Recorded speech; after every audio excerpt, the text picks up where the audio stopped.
Welcome back to Native Honor Hours. This is Ed Zendejas. And Cindy Krafka. How's everybody doing today? I'm tired. Where are you at? It looks like you're in jail somewhere. Pretty close. I'm I'm in the judge's chambers. Very lush. The Omaha Tribal Court. Very plush. I don't know if we announced this or if I did before, but I'm back on the bench for the Omaha Tribal Court. Good. I'm so happy for you. Good. I just got out of my last hearing and pretty beat right now. But I'm ready for this because this is I get a chance to see you all fixed up. I haven't seen you and Monica for over a month. That's intentional. It is not. Monica loves me. But you got anything going on this week? I know there's. Yeah, I have some questions for you about the McGirt case in Oklahoma. How come it's back in front of the Supreme Court? Well, the actual McGirt case is not back in front of the Supreme Court. Oklahoma, what it boils down to is Oklahoma is just mad. They're not happy with it. They're trying to. It's a case Castro Huerta, where Castro is a non-tribal member.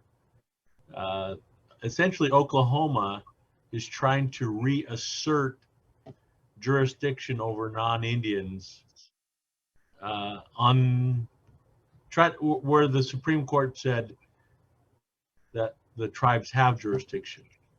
So they're trying for a redo of McGirt. They're trying to get back a little bit of jurisdiction, when it involves certain non-Indians, and so they're hoping that with the new makeup of the court, that they'll be able to undo McGirt. My question for that being then, any person who's not native can go on an Indian reservation and commit any crime, and the Indians are powerless to protect themselves from this criminal. No, that's not it. I mean, it's essentially that the tribes were allowed to have their, not allowed. I mean, the court recognized that essentially their boundaries were not dissolved. Their reservation status wasn't dissolved by Congress, which meant that under certain types of criminal jurisdiction, it's still within the federal government.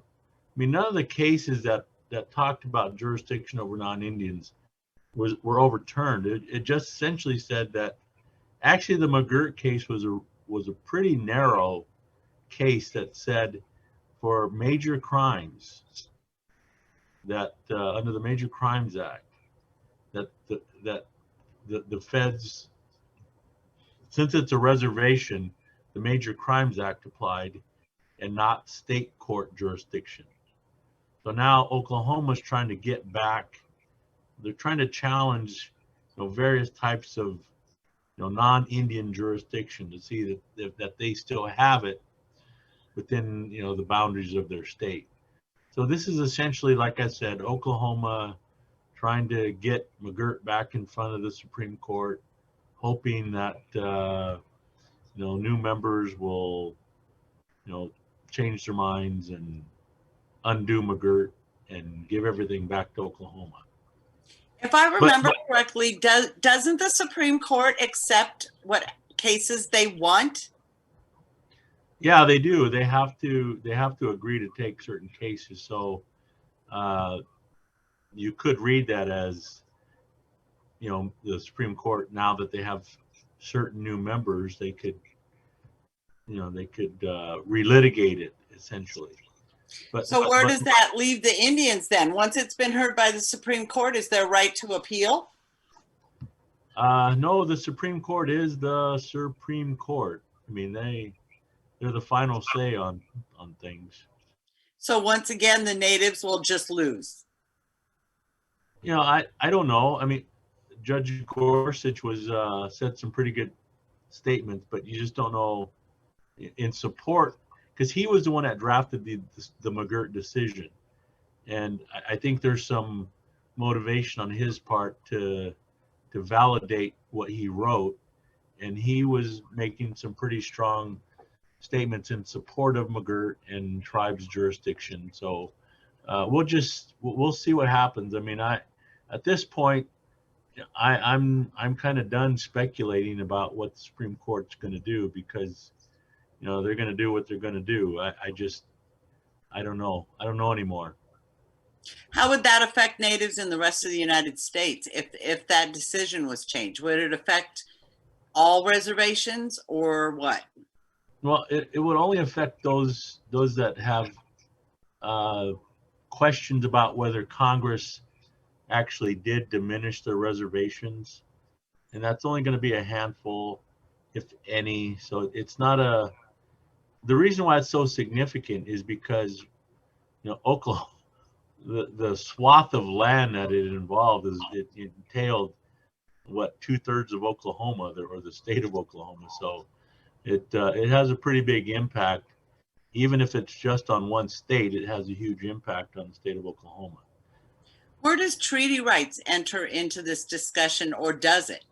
No, it does. That's what, if you read the McGirt case, Gorsuch leads off with, with a reference to the treaties, and it was a big win for treaty rights, and making Congress do what they were supposed to do. So from that standpoint, it was a big win for jurisdiction, for tribal sovereignty, and for treaty rights. So it was a pretty important decision for that. But as we know from experience, the states aren't going to quit. They're not happy with that. The Supreme Court, the makeup of the court is changing. So I think it's more of an effort to try to see if there's any new members of the Supreme Court, or old ones that were sort of iffy about it. And Oklahoma's trying to make the argument that it's total lawlessness in Oklahoma. Supreme Court has to fix what they screwed up. So that total lawlessness. I mean, yeah, I didn't say that so many words, but they want to give the impression that the tribes couldn't handle this, and the feds. So they're looking for a redo. They want the Supreme Court to reevaluate what they did, and this was the case that they decided to bring to have the court review. Well, we'll have to keep an eye on it. Well, yeah, of course. I've already been getting texts from people.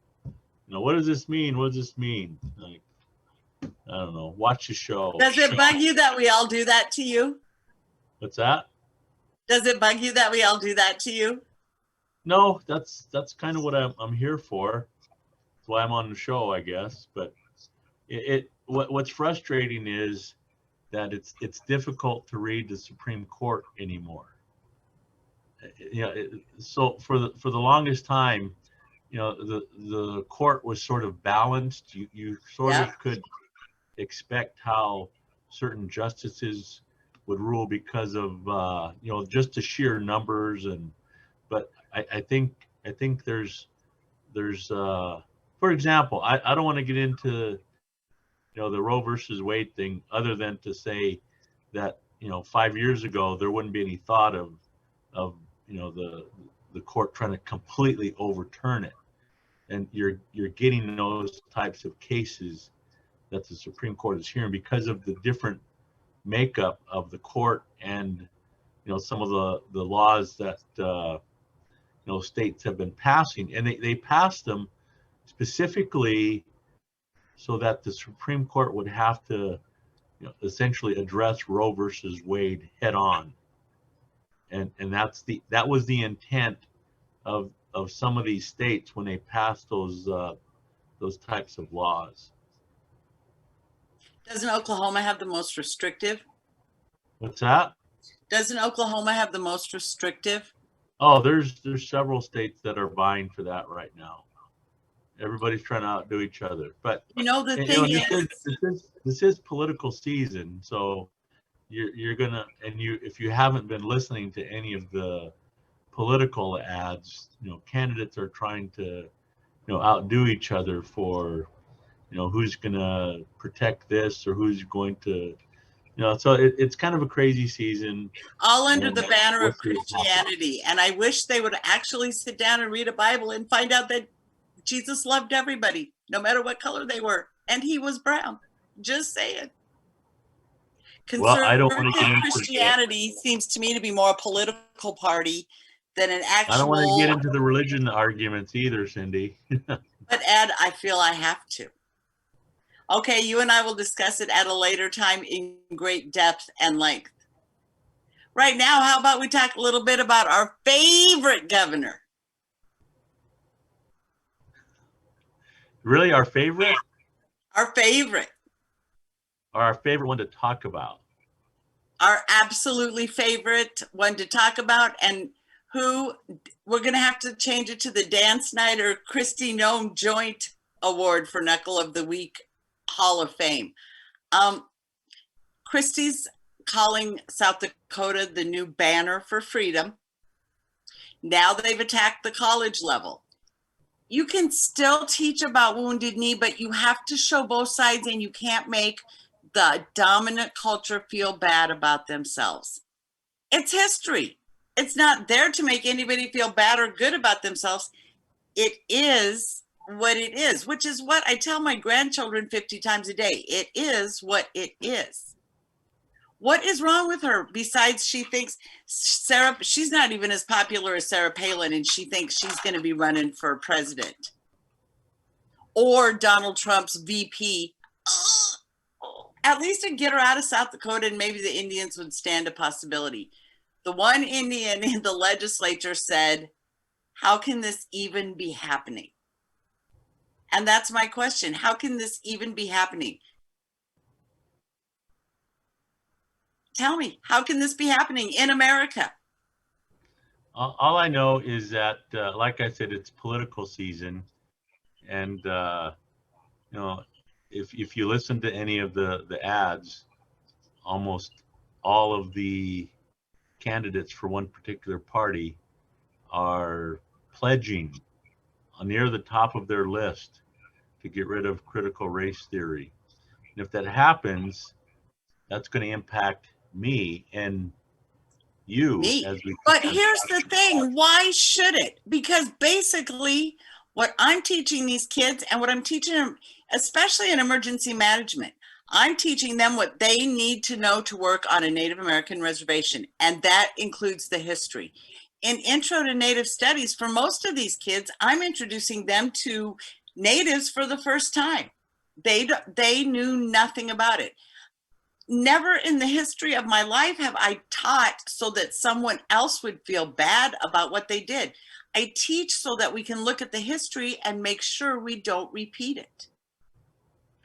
Well, that's not going to matter. What's going to matter is if you're going to make somebody feel bad. And the way some of these laws are written, I had a student the other day, who said, yeah, you don't, I've never felt bad. You never made me feel bad. He said, you've opened up, some new things to think about. So, but I never thought, I never felt bad about it. And I said, well, that's you. I said, but it's subjective. And the way the law works is that anybody can walk into the class and say, oh, Zendejas is making me feel bad, just for the sake of saying it.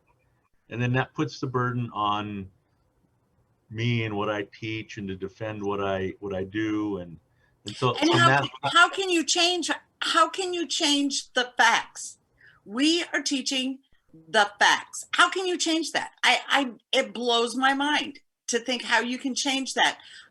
Do we do like Texas does and say the slaves were more indentured servants? Do we do that, or do we do like Texas and say that the natives willingly gave the land to the settlers? I mean, is this what this country is coming to? Because if it is, I'm going to be in jail a lot, Ed, because I'm going to be hitting the protest trail. What do you mean? You've already been in jail a lot. Ed, my grandchildren are watching this, and I most certainly have never in my entire 312 years been in jail. It's my only claim to fame. I'm the only one in my family never been in jail. That's because you were able to bond out real quick. That's They because book I'm an you and let you angel. go. I'm an angel. An angel who, so Kristi Noem said when this all started, this was about grade school and high school. She had no interest in college. Now it's at the college level. What is next? They've already shut down every diversity office in every college in South Dakota.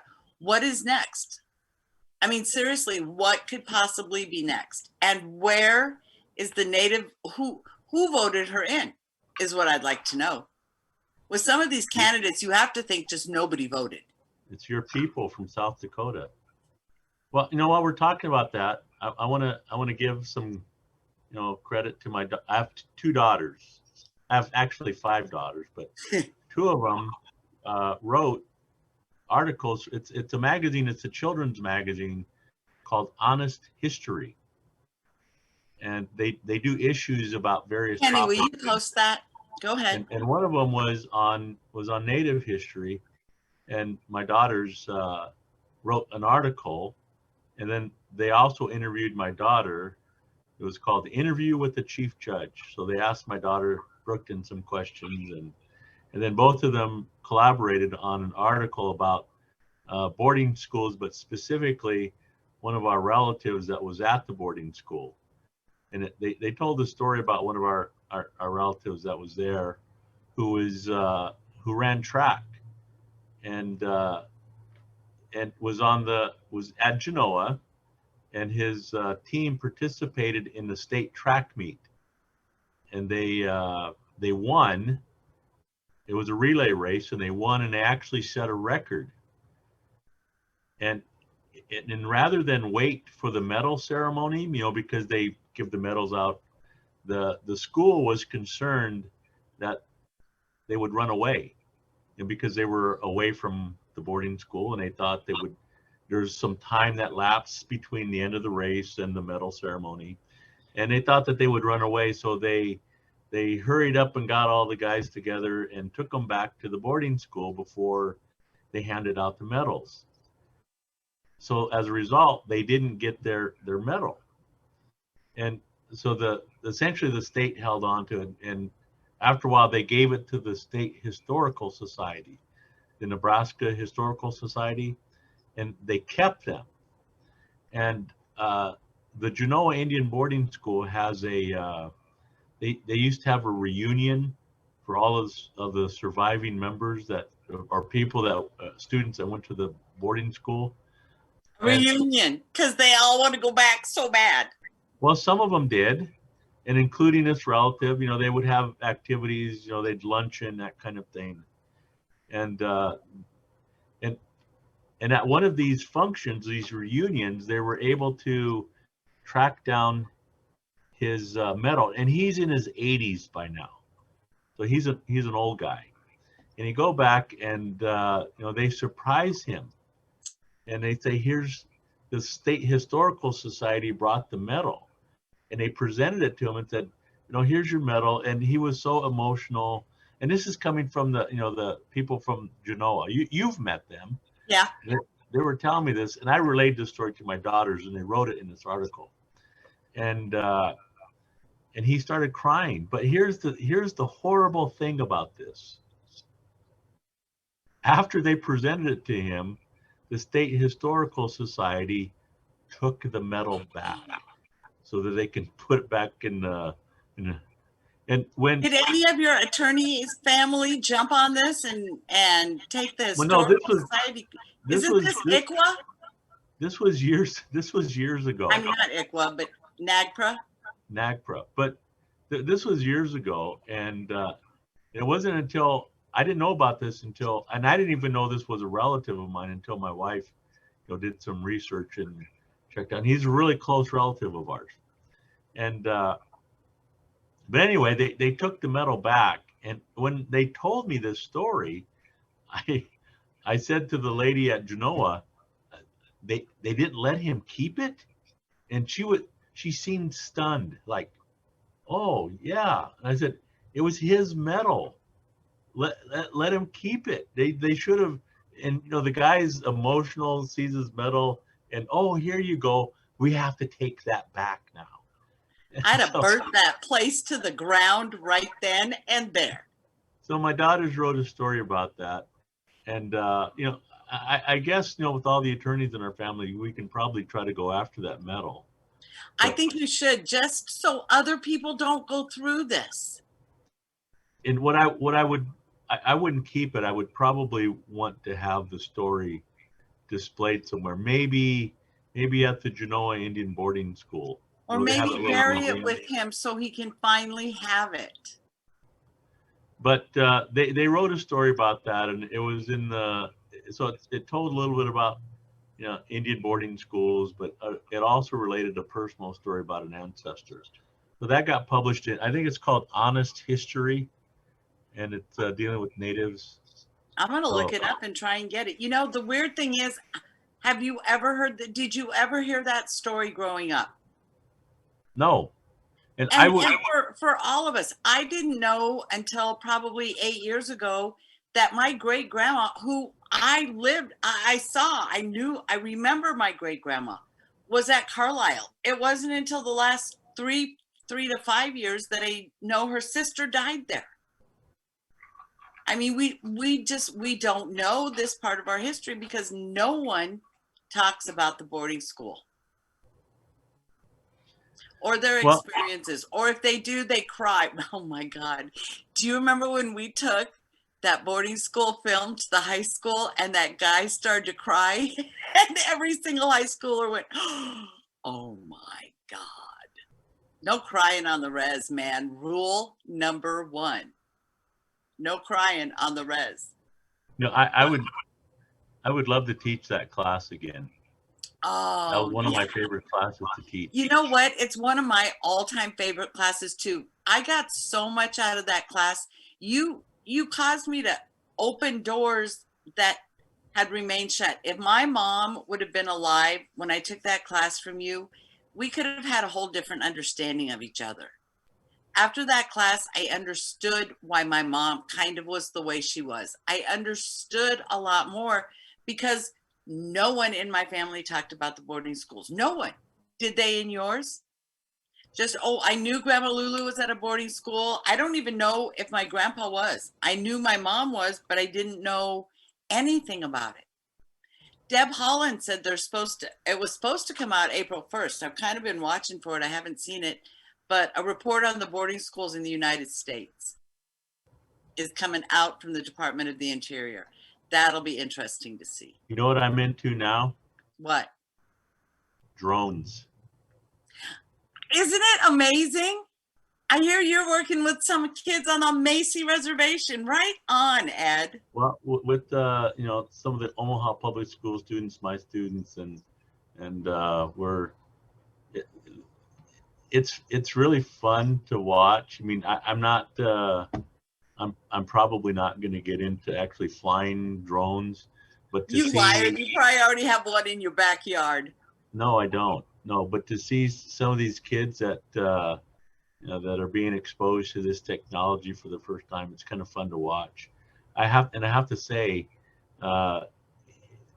one of my students who's a relative and came back to school, and we brought him to the university, and we took him into the flight simulator at the Aviation Institute, talked about drones, and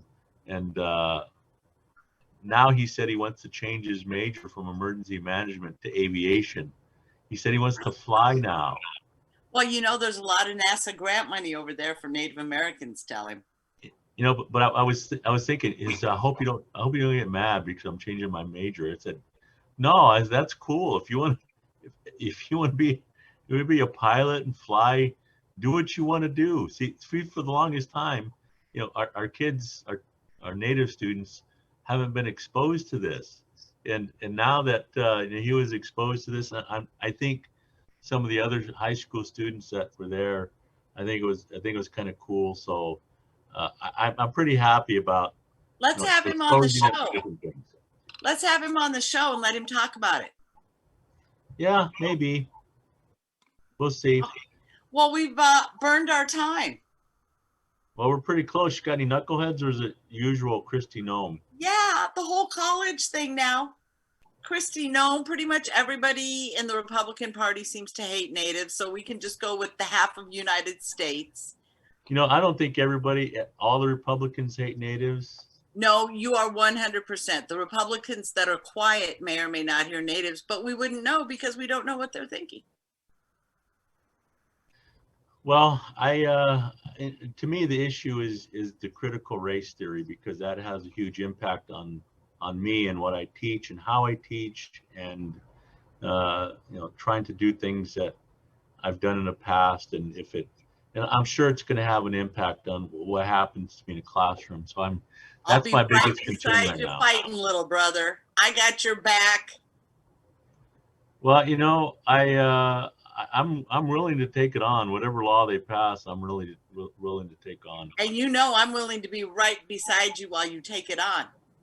Yeah, because it impacts you as well.